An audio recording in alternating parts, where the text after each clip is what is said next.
카타미노 패밀리는 펜토미노를 사용한 보드게임인데 펜토미노의 종류와 그 무게중심을 카타미노 패밀리와 연결지어 생각해 보겠습니다.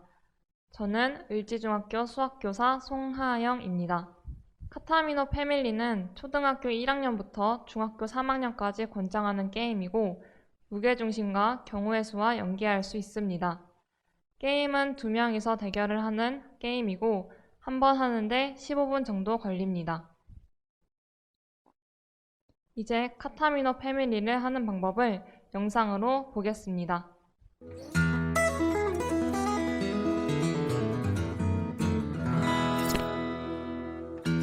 카타미노 패밀리. 카드를 한 장 선택해서 두 사람 사이에 놓고요. 각자 여기 표시된 것들을 가져와서 자기 앞에 둡니다. 이제 첫 번째 문제를 3단계부터 하라고 하니까 3단계에다가 막대를 놓을게요. 시작하면 이쪽 플레이어는 이 부분에, 이쪽 플레이어는 이 부분에 자신의 조각을 모두 놓으면 돼요. 해볼까요? 이런 식으로 하면 되고요. 성공한 쪽이 점수를 얻어요. 그리고 막대를 한 칸 안쪽으로 넣고요. 두 플레이어는 여기 있는 5칸짜리로 되어 있는 펜토미노 조각 중에 하나를 골라서 상대한테 주세요. 야, 너 이걸로 해. 그래? 넌 이걸로 해라. 이 상태에서 2라운드를 시작하면 돼요. 역시 먼저 한쪽이 1점을 따고요. 그 다음에 한 칸 안쪽으로 넣고 또 상대에게 펜토미노 하나씩을 골라주세요. 3라운드가 끝나면 마지막 라운드도 같은 요령으로 고르고 4라운드를 하면 됩니다. 혹시 4라운드까지 한 결과 2대2로 비겼다면 마지막 라운드에 받았던 펜토미노 2개를 바꿔서 이 상태에서 마지막 라운드를 한 번 더 하세요. 카타미노 패밀리의 카드는 여러 난이도로 되어 있고요. 두 사람이 실력차가 날 때는 양쪽의 색깔이 다른 카드로 게임을 할 수 있습니다. 그 외에도 유아를 위한 모양 만들기 퍼즐이나 균형 맞추기 게임, 입체 구조물을 만드는 퍼즐, 이런 추가 콘텐츠들이 있으니까 이것들도 한 번씩 다 해보세요. 카타미노 패밀리였습니다. 게임 구성물은 미니미노 6개, 테트라미노 5개, 펜토미노 7개가 있습니다. 게임판 1개와 칸막이 2개가 있고 양면 퍼즐 카드 27장, 색이 다른 카드 9장, 그리고 3D 문제 카드 4장이 있습니다. 게임 종류는 펜타와 큐브가 있습니다. 펜타는 게임판을 칸막이로 나눈 칸에 블록을 맞게 놓는 게임입니다. 큐브는 블록을 사용해서 직육면체를 만드는 게임인데 직육면체가 커질수록 필요한 블록의 개수도 많아집니다. 퍼즐 카드는 2명이 대결할 때 사용하는 카드로 펜타를 완성할 때 사용해야 할 블록이 나와 있습니다. 카드는 두 부분으로 나누어져 있는데 한 부분씩 고르고 자신이 고른 부분에 표시된 블럭을 가져와 퍼즐을 해결하면 됩니다. 이제 게임 방법을 구체적으로 알아보겠습니다. 테이블 위에 블록 18개를 놓고 난이도 카드를 고르면 되는데 난이도는 5단계로 구성되어 있습니다. 난이도 카드를 보면 두 부분으로 나누어져 있는데 두 사람이 나눠서 한 부분씩 고르면 됩니다. 파트를 나눴다면 각자 칸막이를 게임판 위에 놓으면 되는데 노란색 카드와 초록색 카드는 숫자 3과 4 사이에 놓고 파란색, 빨간색, 검은색 카드는 숫자 4와 5 사이에 놓습니다. 세팅이 끝났다면 시작과 동시에 펜타를 완성하면 되고 가장 먼저 완성하는 사람이 승리하게 됩니다.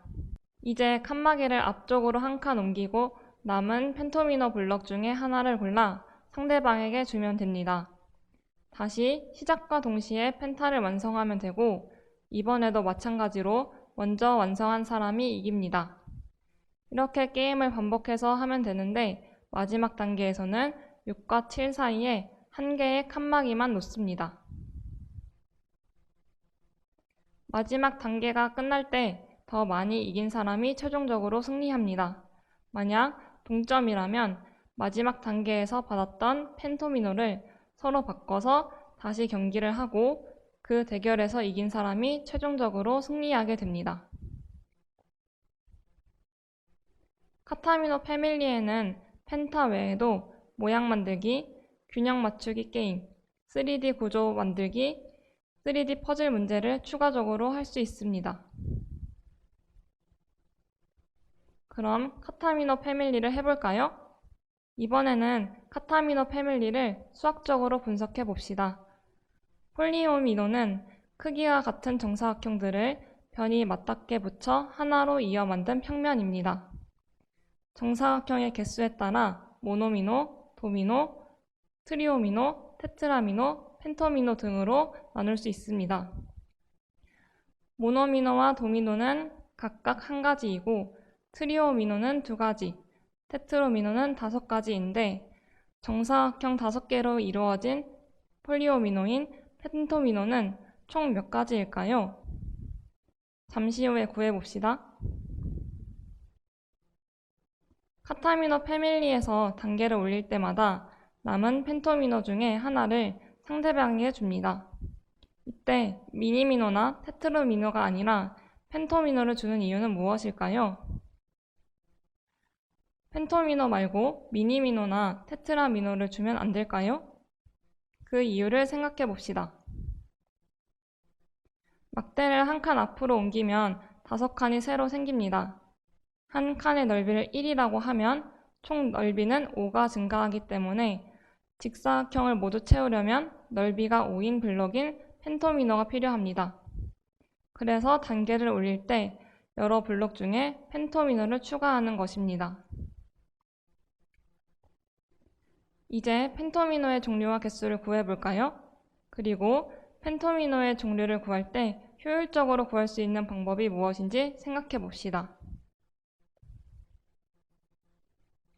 펜토미노의 종류는 화면에 나온 것과 같고 총 12가지입니다.